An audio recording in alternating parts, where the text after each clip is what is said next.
The SEC hints at an appeal. The Fed cracks down on a crypto-friendly bank. FTX and Alameda ordered to pay billions to consumers. Speaking of billions, we're going to talk XRP price action at the end. Due to the graphic nature of this program, listener discretion is advised. What's up, new viewers and old friends? Well, I'll tell you what's up. Your comments come first. But what did you think about the remedial math? XRP plus Torres equals nothing burger? Come on, the price was soft. MT says the SEC and XRP won, and we the people lost once again. We paid for the case, and the SEC did not recoup back all they spent, and XRP does nothing for us retail people. I have been flooded with comments about how upset people have been with the lack of price action regarding this move. 10 cents on the Torres resolution? Come on now. Hermanit says, I'm convinced Ripple is complicit in keeping the XRP price down. There is no advantage for them in having a high price until all the major institutions have signed up and have purchased their tokens. Then it switches to being essential for XRP to have a very high price because it means all those institutions will be awash with capital. Yeah, let's hope there's not shenanigans going on, but when you look at the heat map, yeah, it's probably what we're all thinking. Bitcoin's in at 6,249, ETH is 2610, BNB at 504, with SOL at 154. XRP down 7% last 24 hours. 57.2. We're going to talk XRP price at the end. XLM can't hold on to 10 cents, sitting at 9.9. The U.S. orders FTX and Alameda to pay $12.7 billion in victims. No shit they did wrong, huh? Alameda Research and FTX must pay $12.7 billion to compensate customers and fraud victims under a consent order the U.S. regulators announced. U.S. Court in New York ordered the payments in the wake of a massive fraud scheme perpetrated by FTX leader Sam Bankman-Fried. This came from the CFTC. FTX and Alameda, this is from a statement of them. FTX and Alameda made material misrepresentations and omissions to customers in attesting to the security of customer funds that were in fact misappropriated. Yeah, no kidding. They use customer funds for whatever the F they want. You want a really big mansion in the Bahamas? Done, baby. They used customer funds. This settlement resolves the CFTC's litigation against FTX, but the agency continues to seek restitution in the agency cases involving Bankman-Fried and 3 other individuals. So that was regarding FTX and Alameda. They're still going after some individuals. In March, the federal judge sentenced Sam Bankman-Fried to 25 years in jail and $11 billion in forfeiture. Nice. All right, Choke Point 2.0 is happening. I'm not talking about the naughtiness that you do in the bedroom that requires a safe word. And remember, you got to say the safe word 3 times, because if you say it once, maybe it was a mistake. Asparagus, asparagus, asparagus. The Fed cracks down on Customers Bancorp over crypto risk management failures. The Fed orders Customer Bancorp to overhaul risk management and AML practices amid crypto security scrutiny. Customers Bank must enhance due diligence and reporting to address identified deficiencies. Fed's enforcement also highlights a growing focus on crypto compliance. Banks must now improve risk management and staff expertise. The bank's risk management for its cryptocurrency business has serious problems that the central bank has found. As a result, the Fed has ordered a thorough revision of the bank's risk management procedures. Now, no fines have been levied against Customer Bancorp, so we're cool there. But this is still the Fed cracking down on crypto. In order to effectively manage these risks, it also underlined the necessity of increasing staff knowledge and resource allocation. So even if the Fed does not fine them, what the Fed is saying, you have to step up your game, which is going to cost them more money, right? To increase resources, to increase staff knowledge, that all takes money and time. The Fed's action also requires the bank to improve reporting of suspicious behavior and boost its customers' due diligence, which again costs money. The goal of these steps is to strengthen the bank's capacity to identify and stop money laundering operations. Failure to comply with these requirements has triggered the Fed's decisive action.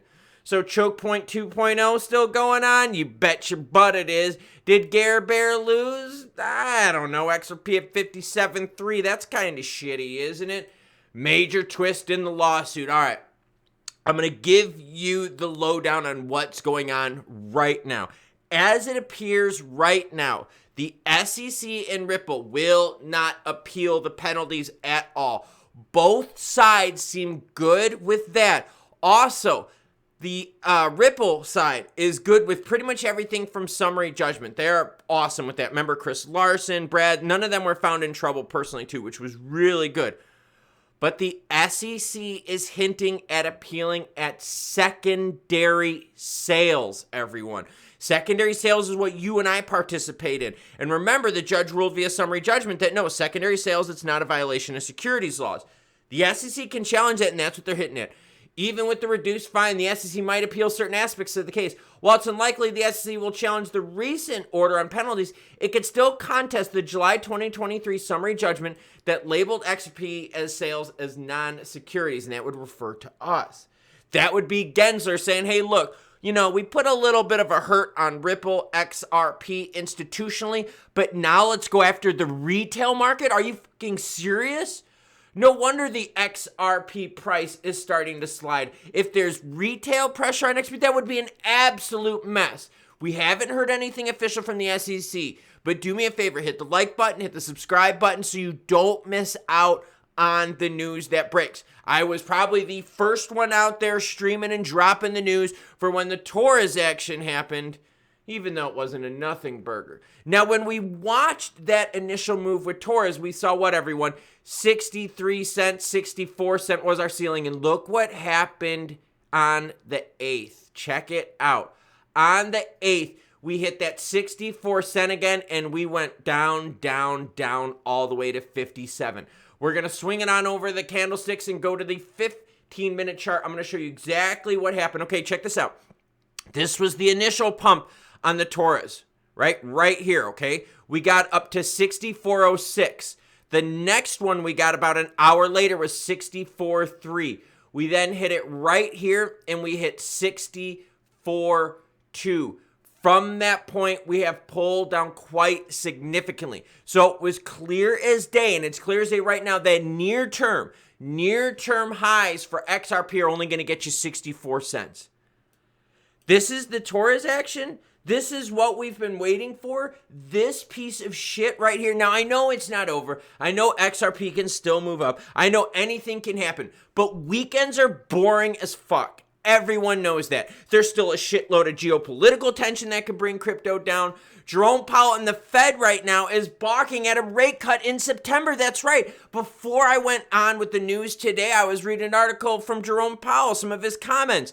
Dude's really hinting that they might not cut it in September, which again would bring the markets on down. Kamala Harris, by the way, is gaining support, which is bad for crypto, which would be bad for XRP because that would leave Gary Gensler in power. And Gensler might want to go after secondary sales. Yeah, the market that you and I play in when it comes to XRP and all our cryptos. So price action for XRP, seriously. XRP plus Torres is a big fucking nothing burger. If you think this is juicy action, I don't know what world you're living in. But seriously, 64 cents is our hit. We started at the 50 cent mark right before we got the ruling from Torres regarding the penalties. We went right from 50 cents to 64, and now we're sitting at 57.50. This is horrible. And the worst part about it is you're seeing volume as well drop heavily. Like the action is over. Check it out. 24-hour volume in XRP is down 53%. So the big boom, the big oomph, the big yeah, that's all over, everyone. And now we're at 57.4 XRP. This is crap, but I want to hear from you. Are you happy with the 57 cent XRP right now? Or are you thinking what viewers are? That the SEC won and Ripple won and the people lost yet again? Because I don't know how you're going to convince me that the people won when this is your price action for XRP. And here, to be fair, how about I do this? I'll zoom out for the year and show you. Does that look like Torres resolution happened anywhere in there? Hell no. Look at this. This is the most pathetic one-year chart with such good news that I have ever seen, and it really begs you to ask the question about market manipulation. Look, am I happy they're done with the penalties and all that? Well, of course I am. But I'm definitely not happy with the XRP price action. We watched it live, and we saw that first resistance hit at 64 cents, and I even said it on stream. I'm like, no, please don't let this be it. This is horrible because it happened so fast after the initial move. And then an hour later, we bounced back up to that 64 and got shot down again. Yesterday, we touched 64 and got shot down again.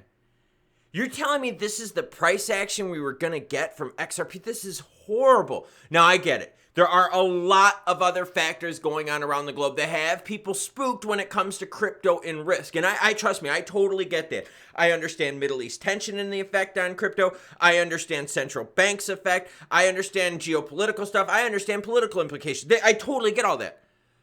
But 64 cents, in fact, if we look at it now from the Torres announcement, we went from 50 cents to now 57.4 cents. That is absolutely pathetic. And what scares me more than anything is not the bad price, because trust me, the bad price scares me and upsets me because I think it's total shit, especially for a lot of you out there that have been waiting years for this to be over.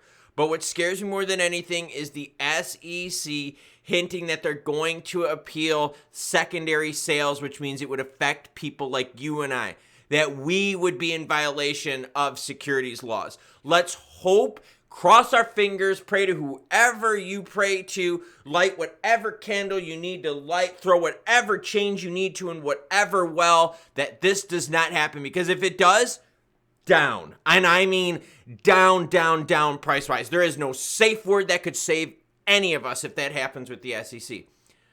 But I'll keep you informed if that happens. I just hope, though, we go into this weekend without any rough news. And I understand that this weekend is going to be boring.